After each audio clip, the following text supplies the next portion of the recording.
thank you. And thank you, Gianpiero. I couldn't agree more. But I have to say, it's when you're in industry and try to do this, it's more difficult than describing the goal. But let me first go a step back.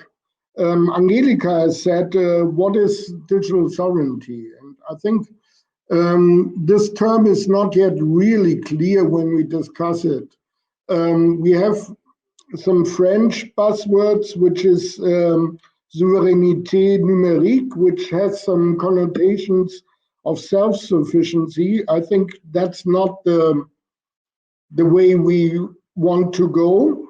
At the same time, I very much agree with Angelika. We should not go towards protectionism, but what we need, and there it's very, very difficult to really define this, and that's strategic autonomy, and we must, and that's for sure, reduce dependency on China, but also on the US.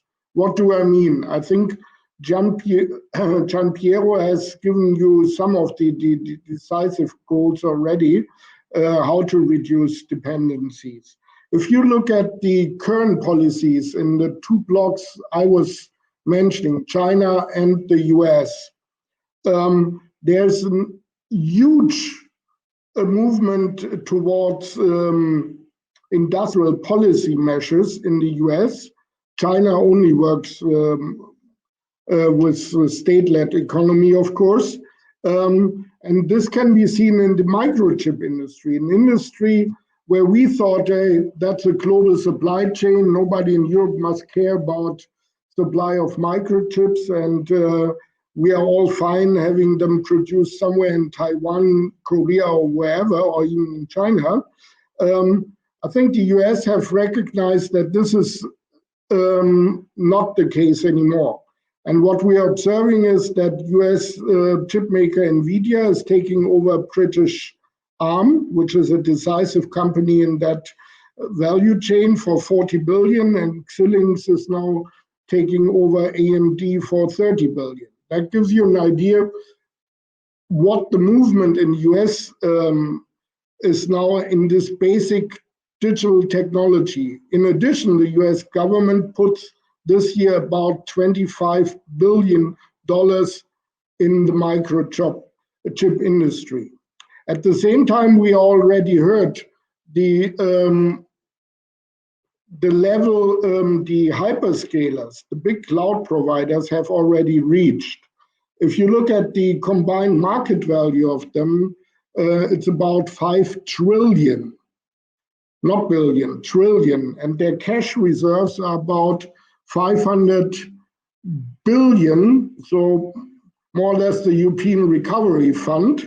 That's what they just have in cash at hand. And that gives you an idea of the market power. And if you then look at the market shares in cloud services, which are the decisive basic services for any digitization, Europe now has about, European companies have about 5% market share in Europe. 95% is with the US companies. And this is the reason why we initiated, together with other German, French, and other European companies, the project of Gaia X.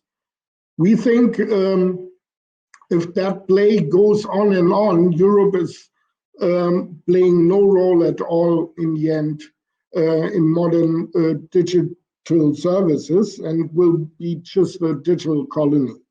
And in order to make that happen, the idea of Gaia X is basically about standardization and rulemaking and cooperation in Europe when it comes to cloud services.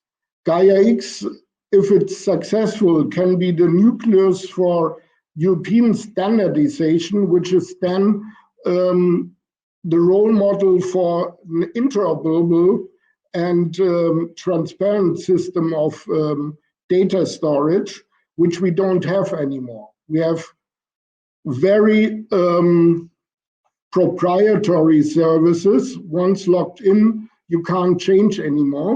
And that's the main problem, I think, when it comes to looking at these hyperscalers.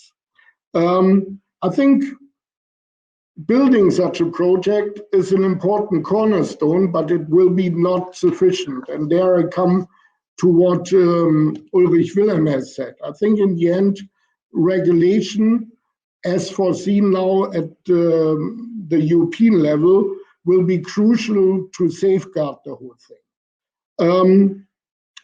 What do I mean? I mean, we have a Digital Market Act, and there are some leakages, what might be planned and what might come. To me, I think the most crucial elements of such a market act are pretty simple. It's ensuring interoperability, ensuring access to data, and making sure that abusing market power is really limited by ex-ante regulation. It's something we also in my company thought about carefully, because we were always very skeptical when it came to regulation. And we thought it's fine if market forces really regulate the whole thing. But given the sheer size I just described and the market power and the very, very limited power of cartel authorities, DG Competition and the other cartel authorities in Europe, when it comes to abusive behavior, we think the Digital Market Act must implement regulation which ends this behavior. And this brings me also to another element.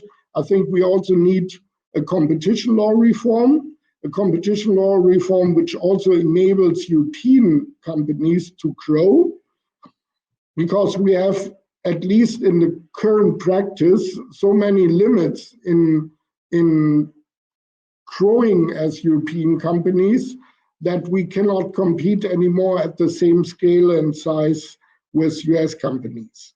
Last but not least, I think the current program, which was set up by the EU Commission, the post-COVID recovery money fund, which foresees large sums for basic funding of technology, is a very, very good starting point. And together with the Digital Market Act, if we start funding technologies like quantum computing, precision farming, brain-computer interfaces, or artificial intelligence applications, that's something which is a promising step forward, and we believe that can help Europe to gain momentum and to scale up with China and US. Thank you.